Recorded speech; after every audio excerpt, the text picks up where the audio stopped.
मुझे सिर्फ 5 मिनट का वक्त दिया गया है।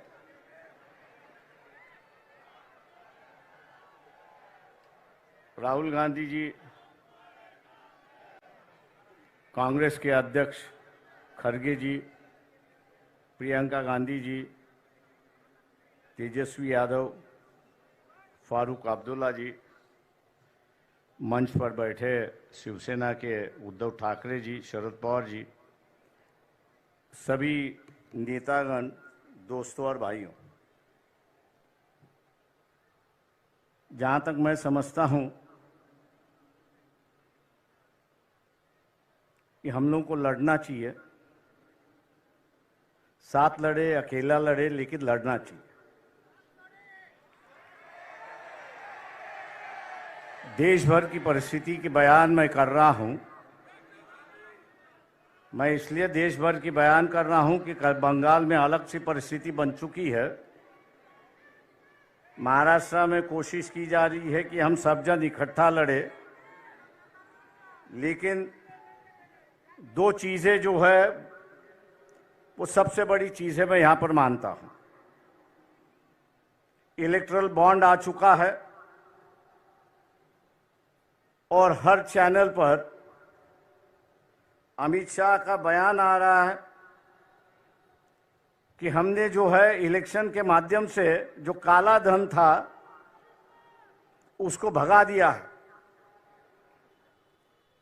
लेकिन मैं मोदी जी से और अमित शाह से पूछना चाहता हूं, future gaming and hotel service company है कि जिसकी 2021-2022 की जो नेट प्रॉफिट है, ये नेट प्रॉफिट 215 करोड़ का है और उन्होंने इलेक्ट्रल बॉन्ड जो है वे 1360 करोड़ का खरीद लिया है। जब कंपनी का प्रॉफिट ही 200 करोड़ है तो 1300 के बॉन्ड वहां कहां से खरीद लिए? इसका विवरण तो होना चाहिए। मैं ऐसे कई कंपनियों का नाम दे सकता हूं। क्या हम लोग इनको टारगेट करेंगे या नहीं करेंगे? मोदी से ये सवाल पूछेंगे या नहीं पूछेंगे?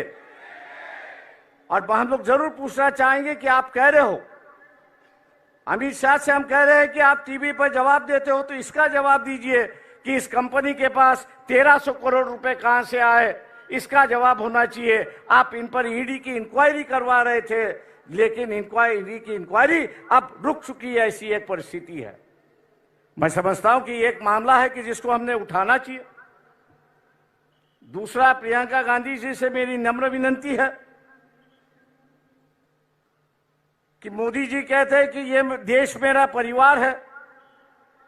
ये बात सही है कि ये देश उनका परिवार है, लेकिन उनका जो असली परिवार है उनमें से एक महिला उनके साथ में नहीं रहती है।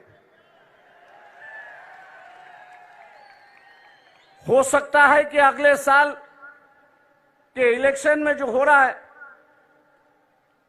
मोदी जी दोबारा प्राइम मिनिस्टर ना बने।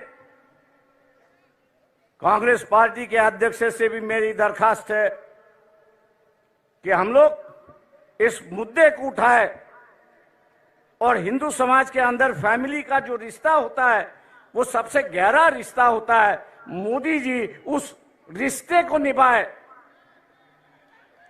उस रिश्ते को निभाए और अपनी पत्नी को अपने साथ में लेकर रहे। 2-4 दिन बाकी है, उसके लिए हम लोग को लड़ना चाहिए। मैं उम्मीद करता हूं कि खड़गे जी जब बात करेंगे इस पर जरूर अपनी टिप्पणी यहां पर करेंगे, क्योंकि वह हिंदू संस्कृति की बात करते हैं, हिंदू रिवाज की बात करते हैं और वही रिवाज और वही उसको मानने के लिए तैयार नहीं। पर्सनल मामला है, मैं जानता हूं, लेकिन कल्चरल की चर्चा जो है ये आरएसएस ने शुरुआत की, कल्चरल नेशनलिज्म की गई, कल्चरल हिंदुइज्म की गई। अब वो अगर अदा नहीं कर रहे हैं तो मैं समझता हूं कि हम लोग की जिम्मेदारी होती है कि उनको उनकी बात समझा है और उसको अदा करने के लिए वो अपना अधिकार के लिए वो लड़े और हम लोग उनको सिखाए। ऐसी एक परिस्थिति है। दोस्तों, 5 मिनट का वक्त होते आ रहा है। मैं और एक बात यहां पर कहूंगा। राहुल गांधी जी से मेरा दरखास्त है यहां पर, वो ये है कि ईवीएम जो है 2004 से मैं उससे लड़ रहा हूं। आज भी बंबई हाई कोर्ट में उसके लिए मैं लड़ रहा हूं। पिछले 6 महीने से जब ईवीएम इंक्वायरी की बात आई तो इलेक्शन कमीशन उसको टाल रहा है। उसकी जो मशीन आती है वो अमेरिका से आती है, लेकिन वहां के जो चिप उसमें 2 है, स्टोरेज चिप जो है, वो यहां 20-20, 25-25 रुपए में मिलते हैं कि जिसको मैनिपुलेट होता है। राहुल गांधी से मेरी दरखास्त है कि पार्लियामेंट भी किस पे विश्वास करे, पेपर ट्रेल पे विश्वास करे और ईवीएम पे विश्वास करे। तो पार्लियामेंट ने कानून से कहा है कि अगर डिफरेंस आया, ईवीएम के काउंटिंग में डिफरेंस आया और पेपर ट्रेल की काउंटिंग में डिफरेंस आया, तो मानना है कि पेपर ट्रेल का जो वोट है वही आपको मानना है, ईवीएम को बगल में रखना है।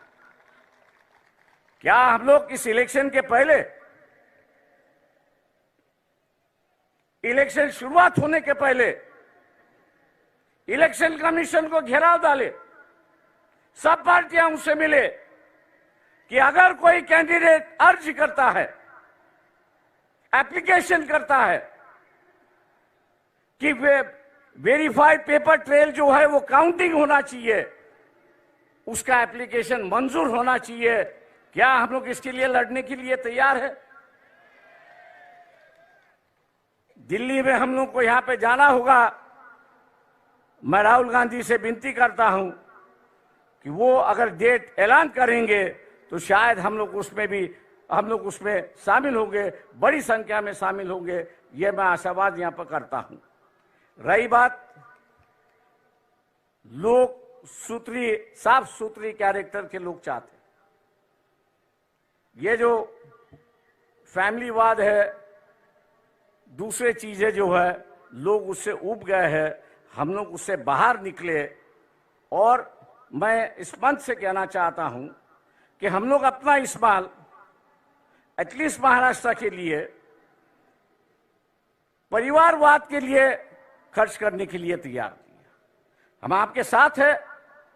आम आदमी हो, डेमोक्रेसी सोशलाइजेशन हो, कैंडिडेचर का सोशलाइजेशन हो, ना ये हो किसी एक परिवार से, किसी एक कास्ट से ज्यादा लोकसभा के उम्मीदवार हो और हम उनको पीछे